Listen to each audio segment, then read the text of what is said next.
Welcome to the chapter on spiritual principles. So this first video is called Meditation, Creating the Optimal Mind. We're going to take quite a categorical approach here. We're going to start with just looking at, quite briefly, what is meditation and how do we do it. Let me just change the lighting here, 1 second. Much better. So yes, we're going to be looking at meditation. What is it? How do we do it? Then we will look at the benefits of meditation, followed by how meditation creates the optimal mind. Because after all, optimal mind is in the title. So let's crack into it then. What is meditation? Meditation is essentially the practice of exercising your attention. It is to use your attention. My favorite definition of meditation is this. It is paying attention to something in the present moment in a specific way on purpose. So in other words, it is the purposeful and calculated use of your attention onto a specific point of focus. So how is meditation done? Basically, it starts when we choose an anchor. An anchor is something in the environment which we will choose to put our focus on. It is the object of our attention. The most popular one is the breath. Other anchors may include a candle flame which you stare at, or it may include the sound of traffic passing by. So that was step 1, choose your anchor. Step 2 is to simply observe and focus on the anchor. See if you can notice more and more subtle details of the anchor, more and more little distinctions. The main point, focus on the anchor and notice more and more details. The next phase of meditation occurs when we get distracted. It occurs when our mind wanders, where we start having thoughts and we kind of forgot to focus on the anchor. In this case, the process is to take your attention away from the distraction and put it back onto the anchor. The more and more that we come back to the anchor, the deeper our meditation becomes. We're able to sort of relax our focus into the anchor and find the ease of stable focus.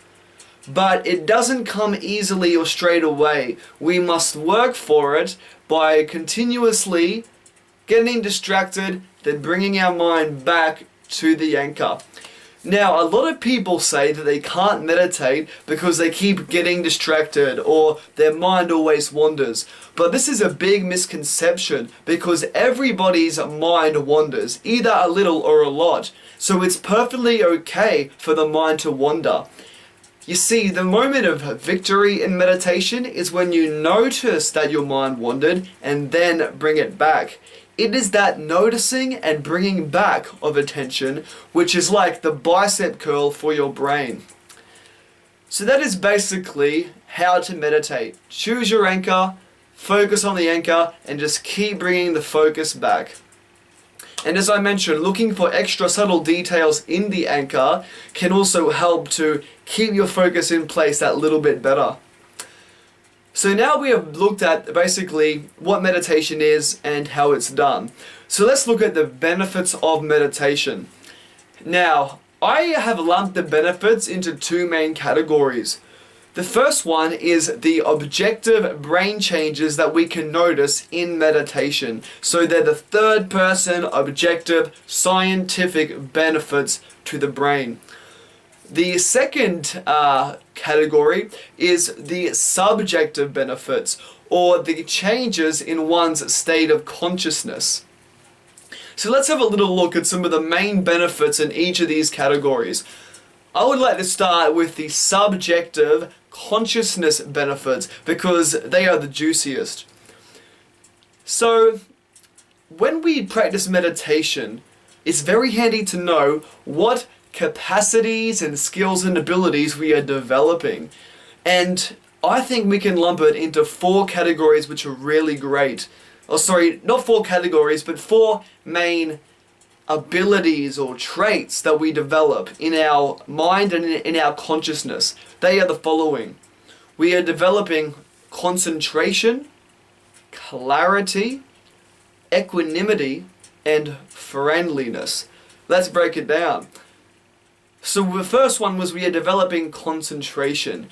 It is our ability to hold our focus there. It's our ability to commit to something, to finish something. That is what concentration is. Secondly, we had clarity. So this is where we turn up the resolution of our focus. It's where we notice more and more subtle details, more little textures, tastes, and flavors of whatever we are paying attention to. That is what I see as clarity. Thirdly, we had equanimity. The ability to remain calm, peaceful, and non-reactive to whatever is happening in the present moment. Then lastly, we had friendliness. So can we bring an attitude of friendliness, loving kindness, and yeah, I already said gratitude. So yeah, gratitude. Can we bring those warm, friendly, kind traits to the present moment? So meditation is like an arena, a dojo for the brain. And during our meditation, we can imbue those 4 qualities into it. We can learn to become more concentrated, more clear, more equanimous, and more friendly with each thing we do. And because meditation is a very simple task, it means we kind of have more cognitive space to develop these traits. We have more ability to be those qualities when we are meditating. So that's one of the big subjective benefits of meditation. The fact that we can develop certain qualities, especially those qualities I mentioned. So, that is the subjective changes in one's state of consciousness. But now let's look at some of the more objective changes to the brain, the neurology. There have been many studies on meditation, including studies of neuroimaging as well as questionnaires done by test subjects. And there are a wide range of cognitive benefits. So I'm going to go into some of the general foundational benefits that have come up in this research. One of the biggest ones is the increase of grey matter in the brain. There was actually a study done on this exact topic. It was at the Massachusetts General Hospital. Some researchers, they got 2 test subjects. One of them started a meditation regimen for several weeks. It was 8 weeks. And then the other test subjects did not do meditation. And they measured some differences in the amount of grey matter in the brain. So and it was especially found in the hippocampus, which is a brain region associated with memory and learning. But this article said that region is also associated with empathy and self-reflection. So grey matter is essentially a lubricant, similar to myelin, which I mentioned. It is a lubricant for the synapses and for the electrical activity to flow. So, that was the first key benefit, the increase of grey matter, which leads to greater learning and memory, empathy, and self-reflection.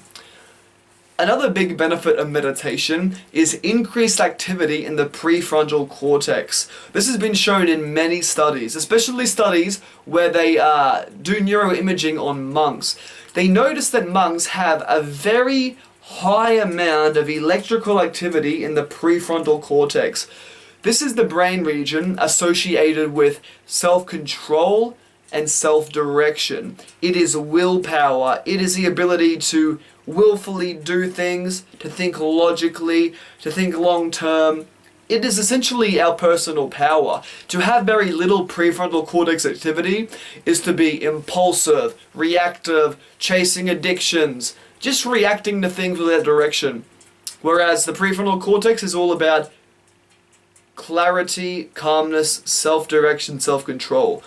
So as I mentioned, monks who do a lot of meditating, they have particularly high prefrontal cortex activity. The third major benefit I want to mention in terms of neurology and meditation is increased brain coherence. I really like this one.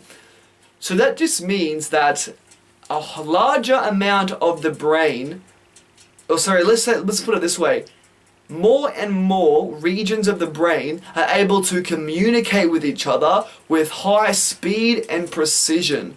There is a larger amount of electrical activity that is happening in a cohesive, harmonized way.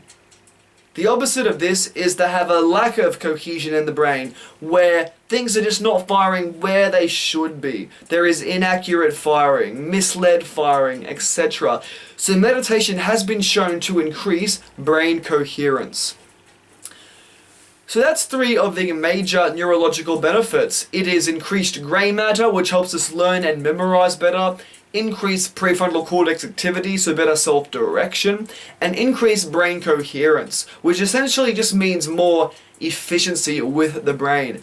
Now, I have left some resources in the document for this video. So if you look at the written document, you will find a link, and it has an amazing website which lists many benefits of meditation as well as the studies for it. It is a very good resource.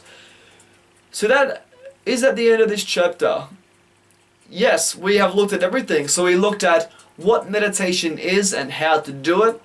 We then looked at the benefits of meditation, including the subjective consciousness and the third person objective neurology. And I think we, along the line, answered the question of how meditation creates an optimal mind. It helps us have more of the qualities we want to have, and it helps make our brain healthier and more functional. So, also the exercise for this video was to simply start meditating for 10 minutes a day if you are not already. And do this for 2 weeks, every day for 2 weeks. And see if you can observe the changes. See if you can observe any benefits. If you enjoyed the practice, continue doing it. Best of luck on your meditation journey. Peace.